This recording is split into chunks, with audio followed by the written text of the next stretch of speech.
Magandang gabi sa inyong lahat. Ang pag-uusapan natin ngayon ay ang social control theory ni Travis Hirschi. So kung meron kang katanungan kung bakit may mga taong sumusunod pa rin sa batas even if they are against to those rules but they still choose to conform the legal code or the law, so pag-uusapan natin yan ngayon. All you need to do is to sit, relax, and listen. So let's start. So when we say social control, it is the legal code or the law in our community that controlling our bad behavior. So without the social control or yung mga rule, our society is full of chaos and disorganization. So according kay Travis, if the rule in our community or in our country is weak or kumbaga kung walang ngipin yung mga rule natin sa ating komunidad, malaki yung chance na yung krimen is tataas yung rate or tataas ang rate ng mga gumagawa ng krimen kasi walang kapangyarihan yung mga rule sa ating komunidad.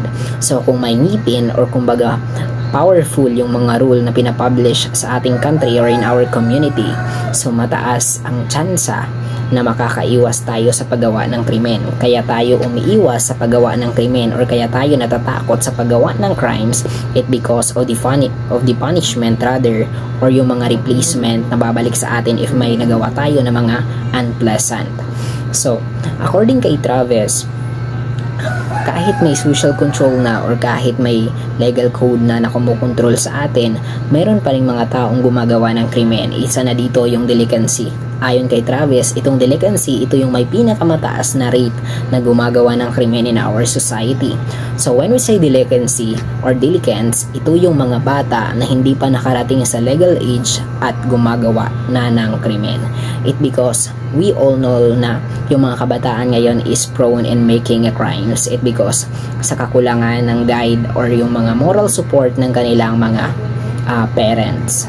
Kaya mahalaga talaga ang pagbibigay tuon pansin ng mga parents sa kanilang mga anak na hindi pa nakarating sa legal age. It because kailangan pa ng mga bata na yon ang moral support and also yung guide. It because kapag ang bata is hindi pa siya nakarating sa legal age, sila yung mga bata na they are prone in exploring and also they are ignorant in all it because hindi pa nila naranasan ang lahat. Kaya kumbaga yung nasa isip nila is to explore or malaman yung mga bagay na yan. So kapag ang bata is hindi nabigyan ng tuon ng pansin ng kanilang mga parent at napabilang sila sa grupo na gumagawa ng crimes, so possible na ma-absorb na yan ng bata or ma-develop ng bata yung mga ginagawa nila. It depends na lang kung saan napabilang ang bata na grupo. So in that situation, need talaga ng bata ang moral support or yung guide ng kanilang mga parents. Kasi pinag-uusapan natin doon sa differential association theory, if nabilang ka doon sa mga grupo na gumagawa ng crimes, so malaki yung chance na ma-absorb or ma-develop mo na yung behavior nila.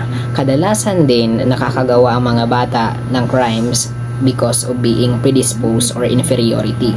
So when we say predisposed or inferiority, sila yung mga batang may mahina na self-esteem, sila yung mga bata na mahina yung self-confidence. It because tingin nila sa sarili nila rather na mahina sila. Kumbaga they are powerless, they are weak, wala silang kakayahan na gawin ang lahat. At tsaka sila rin yung mga bata na naka-experience ng hindi magandang treatment mula sa kanilang mga magulang. If naranasan nila yon, so malaki yung chance na yung bata na yon lalabag talaga sa batas kasi gagawa sila ng mga unpleasant in our community. So in that situation, kailangan talaga ang guide ng ating mga parent sa pagpapalaki ng mga bata at bigyang pansin ng kanilang mga behavior na pinapakita. So there are many experts trying to explain the social control theory. So according to them, that socialization is one of the most important na magkukonform yung tao sa batas. It because socialization, pinag-usapan natin dito doon sa differential association theory, kung naalala nyo, pinag-uusapan natin doon na socialization is one of the most important kasi natutunan yung mga illegal crimes through in socializing or in communication sa mga taong gumagawa ng krimen. Kaya dito sa social control, malaki yung bahagi ng socialization or yung communication sa ibang tao. Kasi if you communicate the people na nagko-conform sa batas, so malaki yung chance na ma-absorb o develop din natin yung mga magagandang bagay na ginagawa nila kasi napabilang tayo sa grupo na gumagawa ng maganda in our community. So that is the part of socialization or communication in this theory. So according kay Travis, there are 4 elements na katutulong or naging dahilan kung bakit talaga may mga taong nagko-conform sa batas or sa mga legal code. Una is attachment. Dito sa attachment, naka-include ang family, school, and also being a religious person.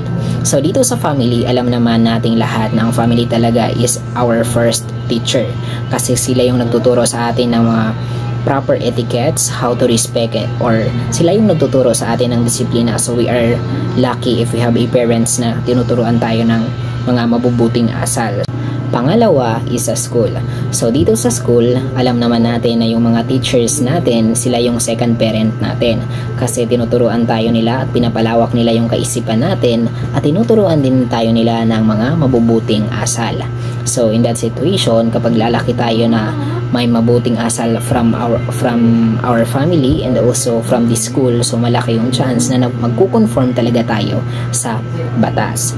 So third is yung pagiging relihiyoso.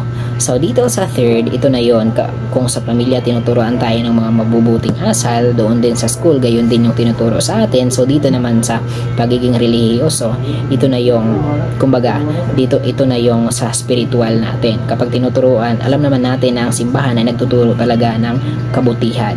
So kapag ang tao is ganyan, relihiyoso, malaki yung chance na hindi siya nagiging deviance kasi nagko-conform siya sa rules based sa natutunan niya sa school, sa family, and also in religion.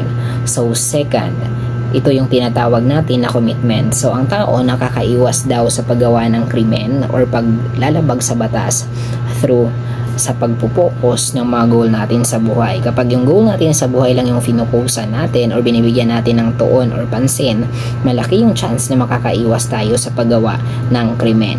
So, pangatlo is involvement. Dito sa involvement, ito na yon kapag pinukusan natin yung mga goal natin doon sa mga activities like sports, so malaki yung chance na hindi tayo maglalabag sa batas because kumbaga yung mind natin is nakafocus lang sa mga sports or sa mga extracurricular activities sa ating komunidad.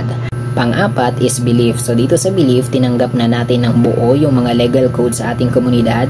Tinanggap natin ng buong puso at walang pag-alinlangan. So in that situation, malaki yung chance na hindi tayo nakakagawa or hindi tayo lumalabag sa batas dahil nga tanggap natin ng buo yung mga batas na pinapublish ng ating mga leaders. But according to many experts, yung mga tao gumagawa pa rin ng mga karumaldumal it because of reinforcement. So pinag-usapan naman natin yung reinforcement na nakakagawa talaga yung tao ng mga krimen dahil sa mga rewards na natatanggap.